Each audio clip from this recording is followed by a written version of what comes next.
From the suggestion of a potential Verizon partnership to new technologies being unveiled, streaming is a hot topic at this year's Consumer Electronics Show. Let's get to John Fort standing by with Roku founder and CEO Anthony Wood. John, over to you. Thanks, Kayla. Anthony, thanks for joining us. Let's get this business out of the way right off the top. CEOs generally don't like to talk about IPO plans and prospects, but there's been news for about 3 months that you guys might be looking into it. Is 2015 the year that you guys go public? You know, you said it, we can't talk about future financing plans, just as a matter of policy. All right, so let's move on. You've got some new partners here for Roku TV, actual televisions that you're putting out into the market. Best Buy with the Insignia brand, also Hire coming on board.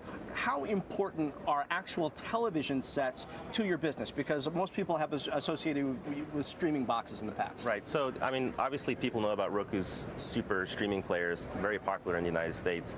But if you look at how people are getting streaming to the television, to the big screen, which is what we're focused on, being the platform for the big screen TV. There's really two ways that are growing. One is streaming players, and we're doing extremely well in that market. The other is so-called smart TVs, or TVs with internet streaming built in. And you know, up until now, most smart TVs that are on the market are hard to use with complicated menus and limited content choices. And so we think there's a huge opportunity to bring the Roku platform to TVs, to power TVs directly, to be built into TVs, and to be the operating system for TVs, and provide a modern TV experience with something that's easy to use, with lots of content, where streaming is front and center. And so that's what we're doing with Roku TV. It's a TV that's sort of for the next generation of TV customers. Another area where you guys are pushing ahead is 4K, which has got a lot of buzz at CES this year again, but the prices are coming down. It's becoming more affordable. What you guys have done is put forth what they call a reference design for 4K TVs. Think of it as a blueprint for other people to go and build them. Usually it takes a few months for those to actually come out. Do you think late 2015, 2016 is a time frame where we actually start to see 4K content that can come to these TV sets and really show them off?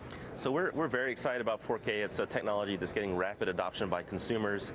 Still early days for 4K. One of the most exciting things about 4K is that there's a next generation 4K content that is needed for 4K, but unlike in the past where new generation of content formats were generally delivered on spinny discs, DVDs, that's not really going to happen for 4K. It's going to be streaming is the way 4K content is going to be delivered. And so we're a streaming platform, so 4K is important to us. So yes, we announced our 4K reference design. Now it's important to remember that Roku TVs, we don't build and sell Roku TVs ourselves. We work with global OEMs, they build the TVs and they market and sell them. And so at CES we're announcing our design for TV manufacturers, and then they start productizing that, and sometime over the next year or so they'll start to come to market. The exact time is really up to the TV OEMs. Now we were talking a little bit earlier and I was asking, okay, so streaming 4K, how hard is that? It's 4 times the resolution, you're saying, from compression.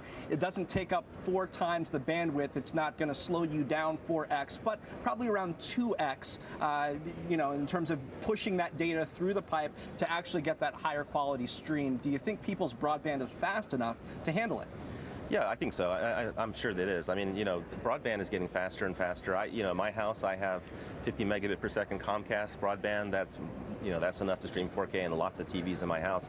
So 4K does require a little bit more bandwidth, but not that much more bandwidth, because as you said, there's a new compression standard that comes along with 4K TVs that does a better job of compressing the data. How do you think the streaming stick versus streaming box versus TV thing pans out as we go over the next year or two? How do you see the consumer kind of making choices about which direction they want to go in? We're seeing that sales of all 3 of those categories are strong and growing, and that they're all good product categories for us. The streaming stick category is the lower price category. It's sort of the sub $50 segment.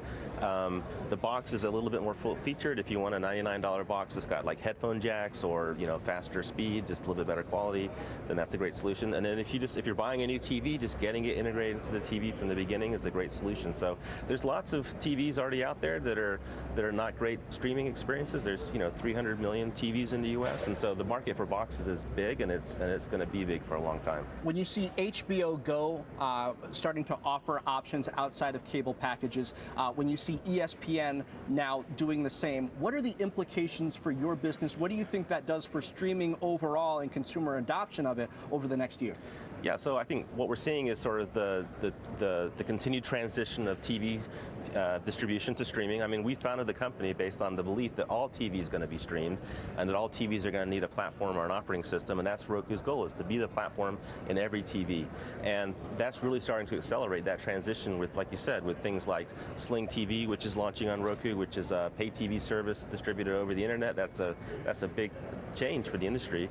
HBO becoming available without having a pay TV subscription a la carte, you know, that's a big change. So there's more and more content becoming available over streaming, and it's rapidly becoming all content is available. Is it net good for you think, because it raises the availability and the knowledge about streaming overall, or could it have some negative sides because there are lots of different ways now for people to get the streaming content besides Roku and the deals that you've made? Oh, it's excellent for us. I mean, because our whole business is based on the transition of the industry to distributing content through streaming. Roku's competing extremely well. I mean, we're America's most popular streaming player.